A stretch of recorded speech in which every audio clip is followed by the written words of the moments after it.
조합장님, 출연자님 안녕하십니까? 한 주간 잘 보냈습니까? 이번 시간에는 이제 26차 강의가 들어왔습니다. 그래서 이번 시간에는 우리가 가장 중요시 여기는 총회 소집을 하는데 소집 절차상의 하자가 발생할 수도 있고 또 의결권을 행사했는데 서면이든 직접 참석하든 했는데 크게 하자가 발생하는 경우가 있어요. 그래서 이런 경우에 따라 가지고 굉장히 소송이 많이 진행되고 있습니다. 그런데 최소한 총회 소집에 관련된 거 또는 의결권 행사와 관련된 소송이 붙었을 때 이겨야 될 거 아닙니까? 만약에 이게 잘못해 가지고 총회 소집 의결이 무효다라는 판결이 나면 아주 난감한 현상이 일어나고 있습니다. 그래서 거기에 관련해 가지고 지난 시간과 계속해서 한번 몇 가지 더 알아보도록 하겠습니다. 먼저 조합원 전원이 출석하면 굉장한 힘을 발휘할 수 있어요. 굉장히 하자가 많다. 그런데 총회장에 가니까 조합원 전원이 출석했다. 그리고 이의 없이 결의를 했다. 이런 경우는 어떨까요? 아마 대부분의 재건축 재개발 조합 정도 되면 안 될 것 같고 소규모 정비사업의 경우는 가능할 수도 있습니다. 전원이 출석할 수 있는 경우가 꽤 있더라고요. 그래서 한번 보겠습니다. 자, 조합총회가 법령 및 정관상 요구되는 이사의결이나 소집권자의 소집 절차 없이 이루어졌다고 하더라도, 그러니까 하자가 굉장히 많습니다. 특히 소집권자의 소집 절차 없이 이루어지면 바로 무효예요. 그런데도 불구하고 조합원 전원이 참석하여 총회를 개최하는 데 동의하고 아무런 이의 없이 만장일치로 결의가 이루어졌다면 그 결의는 특별한 사정이 없는 한 유효하다. 무슨 얘기냐면 하자가 있어. 근데 보니까 다 와버렸어.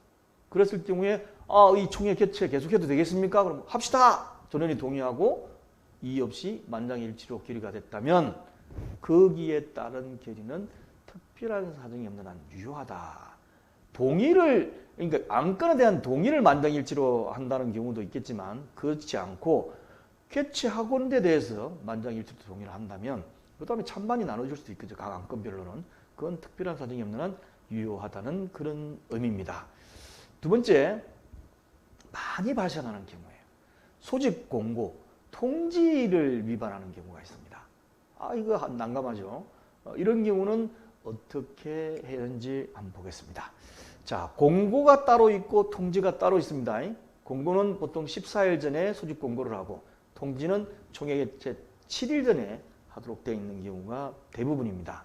그런데 이렇게 하다 보니까 날짜를 잘못 쓴다든지 중간에 휴일이 끼인다든지 이렇게 해가지고 약간 날짜가 하루 이틀 정도 잘못되는 수가 있어요. 공고도 그렇고 통지하는 것도 그렇고 7일 전이라고 했는데 법률상 딱 계산해 보니까 6일 전에 보냈다든지 14일 전에 공고하는데 12일 전에 공고했다든지 이런 경우가 있는데 여기에 대해서는 조합원들의 총회 참여에 실질적인 지장이 없었다면 또는 조합원들이 사전에 회의 목적사항을 알고 있는 등의 사정이 있으면 총회 결의는 유효합니다. 왜냐하면 딱 7일 전에 도탁을 통지가 돼야만 뭐 비행기표든지 뭐든지 아니면 뭐 특별히 내가 뭐 가야 될 이런 특별한 경우가 있을 수는 있겠죠. 그렇지만 그렇지 않다면 그것도 일부만 그러면 그것도 상관없습니다. 없는 한 총회 결의는 유효하다. 그리고 민법상 따지는 7일 전이라는 계산과 우리가 일반적으로 알고 있는 7일 전 계산 하루가 차이가 나요. 그래서 일반적인 상식으로 7일 하면 이날 보내면 되는데 발송입니다. 보내면 되는데 민법상 따져보니까 하루가 늦었더라. 이런 경우는 그다지 크게 문제될 건 없다고 생각하시면 됩니다. 그 다음에 세 번째, 현금 청산자들에도 총회 소집 통지를 해야 되는지 이 뭔 소리야? 현금 청산자한테 뭐하러 해? 라고 생각하실 수도 있는데 현금 청산자에게도 소집 통지를 해야 된다고 생각할 수도 있고 실제 하는 경우도 있어요. 자, 그럼 먼저 통회 소집 통지를 해야 하는지를 보겠습니다. 자, 현금 청산 대상자가 누구죠? 조합원 중에 분양 신청 안 한 사람 또는 분양 계약 체결하지 않은 사람이 현금 청산 대상자가 되는데 그런데 그 사람이 조합에서 지급하는 현금 청산금을 받고 그 다음에 조합 측에 소유권을 넘겨주면 조합 앞으로 소유권이 이전되겠지만 그 전 단계인 당시 그러니까 현금 청산 대상자는 됐어. 그런데 아직 돈을 못 받아가지고 그 사람 소유로 부동산을 소유하고 있어. 이런 사람한테 총회 소집 통지를 해야 되느냐. 왜냐 토지등 소유자거든요. 그래서 법에 토지등 소유자한테 하라라고 되어 있는 조문이 있는 총회 빼고는 총회 소집을 통지하거나 들어오려고 하는데 못 들어오게 합니다. 왜냐하면 조합원지를 상실해서 조합원이 아니기 때문이죠. 잘 알고 계실 거라 믿습니다. 그 다음에 네 번째입니다. 현금 청산자에게도 총회 소집 통지를 해요. 실제 서명예를 냈거나 총회에 참석해서 투표를 해버렸어요. 잘못 통지를 해가지고. 이러면 어떡하느냐. 무효다. 자격 없는 자가 들어와가지고 조합원들이라는 총회에 들어와서 서명결의서도 내고 현장 투표도 했으니까 무효다라고 생각할지 모르겠지만 상식적으로 생각할 때 그 사람 표를 빼버리더라도 전혀 지장이 없어. 그러면 어떻게 되죠? 유효라고 봐야 되지 않겠습니까? 자, 그래서 보겠습니다. 의결권을 행사한 현금 청산자를 제외를 하면 그리고 크기에 따라서 제외하고 계산을 해도 총회 의사종족수, 의결종족수가 충족이 되면 그 총회 의결은 무효가 아닙니다. 그러니까 현금 정산을 빼더라도 월등하게 과반수가 넘는다든지 이렇게 되면 무효가 아니라고 생각하시면 됩니다. 마찬가지로 총회에 무슨 위반을 했어. 선거하는데 위반도 하고 그 다음에 뭐도 위반해가지고 불법행위를 하는 바람에 했다. 그런 경우에 법원이 판단할 적에도 부정행위로 인해 가지고 움직일 수 있는 투표보다 훨씬 많이 찬성이 나와버리면 그 정도 가지고 총회 결의가 무효는 아니다라고 판단을 많이 하고 있습니다. 특히 시공자 같은 경우에 선정총회 할 때 위법행위 많이 하죠. 하지 말라는 거 많이 하죠. 그랬을 경우에 나중에 시공자 선정총회 결의가 무효다. 왜냐 이렇게 위반 행위를 했기 때문에 할 적의 판단은 어떻습니까? 그 위반 행위로 해가지고 움직일 수 있을 만한 상황 그리고 예상되는 표수 이런 것보다 훨씬 더 많이 됐다면 그게 없었더라도 의결이 됐을 거 아닙니까? 그렇게 법원은 판단합니다. 참고하십시오. 그 다음에 다섯 번째, 등기우편으로 발송을 해야 돼. 근데 등기우편이 비싸니까 발송을 하지 않고 일반 우표로 보내버렸어요. 그러면 어떻게 되죠? 어떻습니까? 뭐 같은 우편이니까 뭐 괜찮겠지라고 생각할 수도 있지만 이번 제가 판사들이 써놓은 걸 이렇게 볼 때 조합정관상 규정된 통지방법을 위반하면 무효가 될 가능성이 있습니다. 일부 판사님이 쓴 거 보면 무효다라고 써놨어요. 근데 대법원 판결 인용은 안 해서 아직 없기 때문에 그렇게 엄격히 해석할 수도 있다는 거죠. 왜냐? 조합정관에 명백히 되어 있는데 왜 위반하냐 이거죠. 그리고 난 등기우편이 아니면 내가 집이 없으면 한번 돌아갔다가 다시 했는데 내가 살지도 않는 집에다가 그냥 일반 투표를 보냈다든지 뭐 이럴 수도 있으니까 그건 아니다.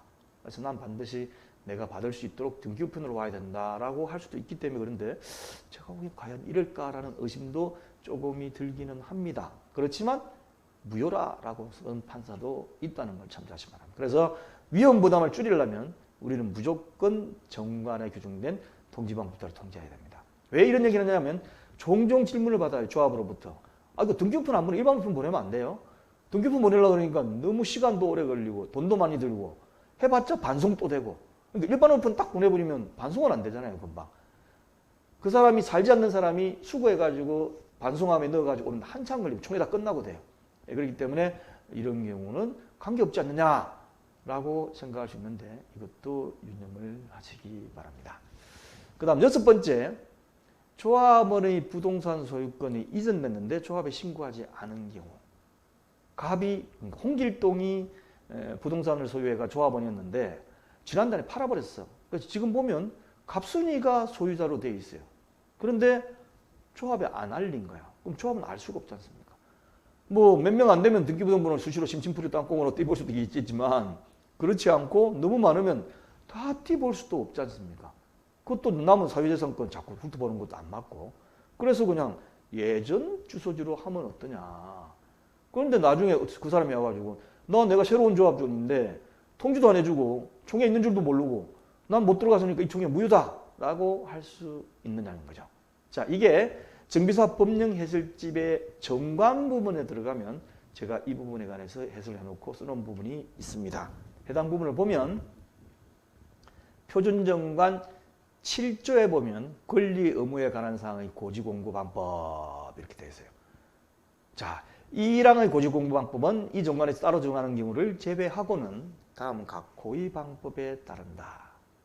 그죠? 자, 1. 관련 조합원에게 등기 우편으로 개별 고지하여야 하며 등기 우편이 주소불명, 수치거절 등의 사유로 반송되는 경우에는 1회에 하나여 일반 우편으로 추가 발송한다 라고 되어 있습니다.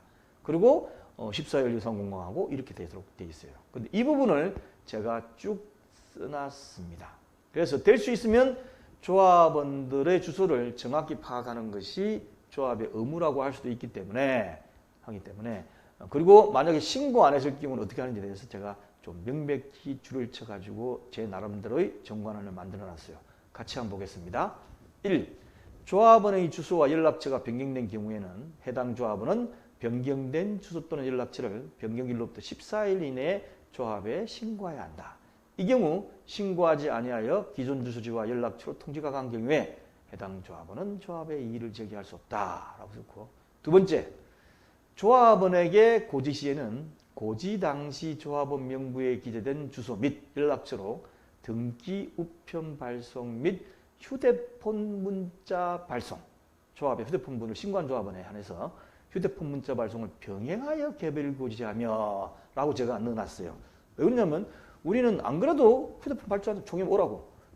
그런데 이걸 의무화 시켜 놓는 게 좋습니다. 그래야만 많이 전파가 되고 나중에 설령 우편이 발송되지 않았다 하더라도 등기로 문자가 단 적이 있으면 다 당신 알았지 않느냐.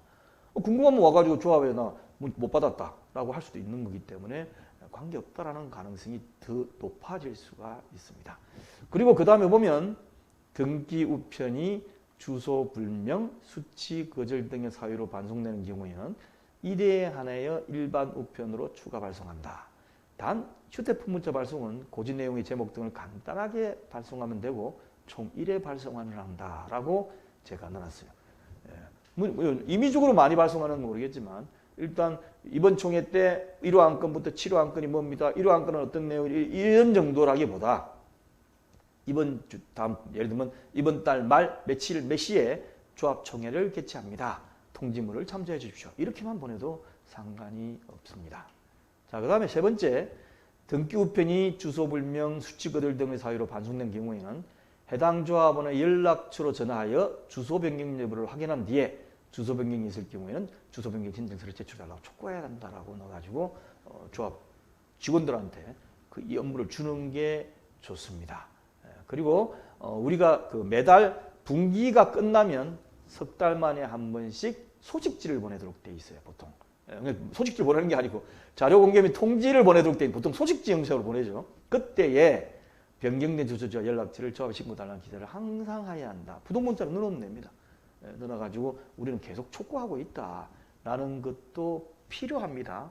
이게 조금 이따 보시면 분양 신청할 때의 하자와 관련해 가지고 굉장히 크게 작용할 수 있기 때문에 제가 이거를 넣어놨습니다.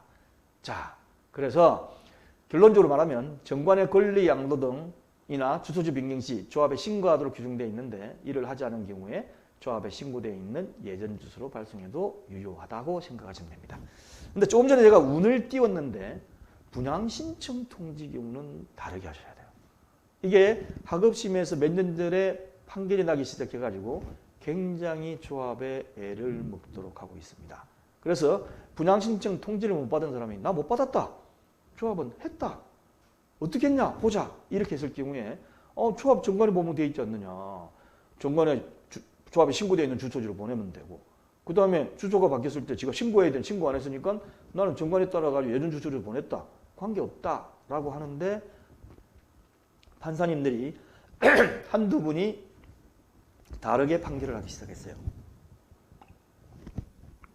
그리고 그게 주주가 되어버렸습니다. 어떤 내용이냐면 정관에 보면 관리처분계획 제8장에 분양통지 및 공고 등 이렇게 해가지고 법에 있는 내용을 쭉 적어놨습니다. 근데 제가 이 부분에다가 좀 자세하게 적어놨어요.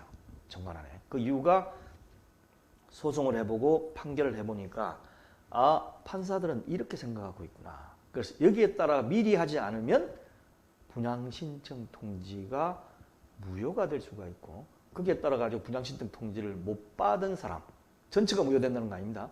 분양신청 통지를 못 받은 사람이 나 못 받았으니까 지금이라도 내 분양신청할 수 있도록 해놔라 라고 하면 보류지를 내줘야 되는데 보류지를 몇 개 안 가지고 있잖아요. 뭐 4개, 5개일 수도 있지 않습니까? 그런데 이런 사람이 한 10대 명 돼. 그럼 어떻게 되죠? 조합원 나중에 전부 손해배상을 해야 될 수도 있습니다. 그래서 반드시 법령해설집에 있는 저희 정관원을 보시고 요거를 미리 집어넣고 여기에 따라 통지 절차를 취하도록 하기를 권해드립니다. 자, 보겠습니다. 분양신청 안내문에는 뭐 조합원의 분양신청부 결정할 수 있도록 쭉 해라는 것은 분양신청 일반적인 거고, 그 다음에 6항에 보면 제가 별도로 놨습니다. 요 정관안에 출처놓은 다 제가 새로 만든 거예요. 자, 출처놓은 거 보겠습니다.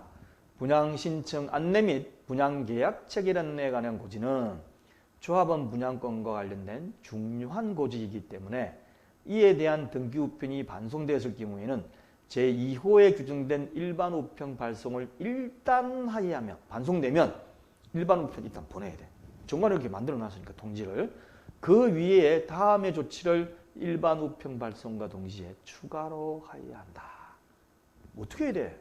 첫째, 반송 당시 해당 조합원 소유 부동산의 등기사항 전부 증명서, 등기부등본입니다. 증명서 발급받아 소유권이 이전된지 여부를 확인해야 돼. 해보니까 없더라. 이거 남겨놔야 됩니다. 왜냐? 그 당시 보니까 없더라라는 증거를 하게 돼요. 발급 일자가 쭉 나오니까 우리는 이 사람에 대해서 이렇게 했다는 걸 나중에 법원에 제출해야 돼요. 그래서 발부를 한번 받아보십시오. 그러니까 없더라. 근데 가함과 같이 확인한 결과 소유권이 이전되지 않았다면 어쨌든 안 가잖아요. 통지가. 그래서 해당 부동산 소재지, 등기부상 정부증명서상 기재된 조합원의 주소, 이게 무슨 말이냐면 등기사항 정부증명서를 띄보면 정비구역 내에 있는 물건의 주소지 나옵니다. 예를 들면 가동 101호 나오거든요. 그 주소지. 그리고 그 소유권 밑에 보면 홍길동이 예를 들면 2001년도에 샀는데 그 샀을 때의 홍길동의 주소가 적혀 있어요. 두 개는 다릅니다.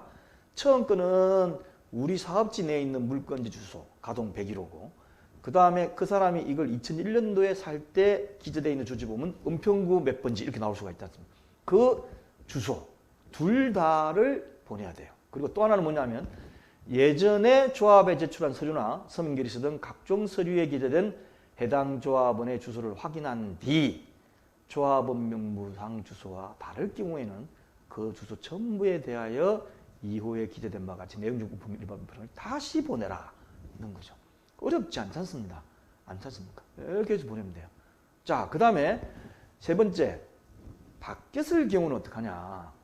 세 번째 다항에 보면 가함과 같이 확인한 결과 소유권이 이전되었는데 조합원 변경신고가 조합에 되지 않았다면 해당 부동산 소재지 등기사항 정부증명서에 기재된 새로운 소유자의 주소, 새롭게 이전된 사람 거기 살 수도 있으니까 그 주소지, 그 다음에 그 새로 산 사람의 이름 밑에 있는 주소지에 기재된 데서 모두 내용증명 우편 및 일반 우편을 발송해야 한다라고 썼습니다.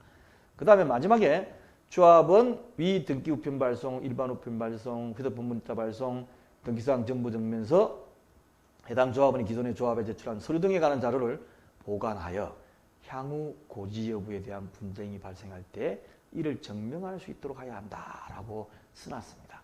그래서 이건 분양신청, 분양계약 통지는 굉장히 중요하기 때문에 판사들이 야, 조합 네가 조합원들이 제대로 신고 안 한다고 그냥 넋놓고 있었던 거 아니냐. 좀 적극적으로 파악해가지고 보낼 수 있는 데는 보내야지. 이 가장 중요한 분양신청 안 하면 현금전자도 되는 이 가장 중요한 통지를 왜 그렇게 소홀히 했느냐. 안 했으면 분양신청 채로 받아라 라고 판결을 떨어뜨리고 있어요. 네, 그래서 하급식 판결이 나오고 있기 때문에 발송할 주소지 썼는데 주력하고 증거를 남겨두시기 바랍니다. 그 다음 7번째, 대표조합원이 있죠. 공유자인 경우 또는 한 사람이 여러 개를 가지고 있다가 조합 설립 인가 이후에 대파는 바람에 조합원이 여러 명이 된 경우 그럼 대표조합원을 내야 되는데 서로 싸움이 일어나가지고 대표조합은 선임하지 않아요. 그래서 일부 사람만 총회 와가지고 내놔주라. 소유권 등기부등본 나와도 있지 않느냐. 또는 서명결의서를 일부 사람이 제출했습니다. 갑을 두 사람이 대표조합으로 선임해야 되는데 그중 갑만 서명결의서 제출한 경우, 이런 경우들은 어떠냐? 이 외에 다른 경우도 같이 보도록 하겠습니다. 첫째, 단독 또는 일부 사람만 서면 또는 총회 참석하는 경우 인정 안 됩니다. 왜 두 사람인데 니 혼자 와가지고 하려고 그러느냐? 왜 5명인데 3명만 와가지고 하느냐? 서면을 해도 마찬가지고 총회 참석 안 된다는 거죠. 그 다음 두 번째, 공여자 등 전부가 같은 결의 내용대로 서면을 제출해요. 두 사람인데 2명 다 찬성 또 아니면 반대 해가지고 제출했어요. 그럼 어떻게 되죠? 인정이 됩니다. 안건별로 똑같은 게 이거 다를 수도 있어. 그러면 어떻습니까? 똑같은 거는 의결권 행사한 걸로 인정해주고 다를 경우는 무효로 이렇게 해주는 게 맞다고 생각합니다. 물론 이 한 사람 때문에 그 의결이 가결됐는지 부결됐는지 될지 문제가 되는 경우는 그렇게 많지 않겠지만 이 사람들 숫자가 좀 많아지면 뭐 한두 표 차이로 당선된다든지 한두 표 가결된 경우도 많습니다. 그렇기 때문에 이럴 경우는 전부 해야 됩니다. 그래서 각각 같은 내용 다 인정, 각각 다른 내용 다 부결, 일부 맞고 일부 다를 경우는 해당 안건별로 해주는 게 타당하다고 되어 있습니다. 그리고 판결도 전부가 낸 경우를 아닌 한 단독으로 낸 경우는 인정 안 해서 이렇게 대법원 판결도 나와 있다고 보시면 돼요. 그 다음에 공여자 중 일부만 참석하는 경우도 인정이 안 됩니다. 그 다음에 전부가 와서 총회 참석하겠다. 전부 다 몰려왔어요.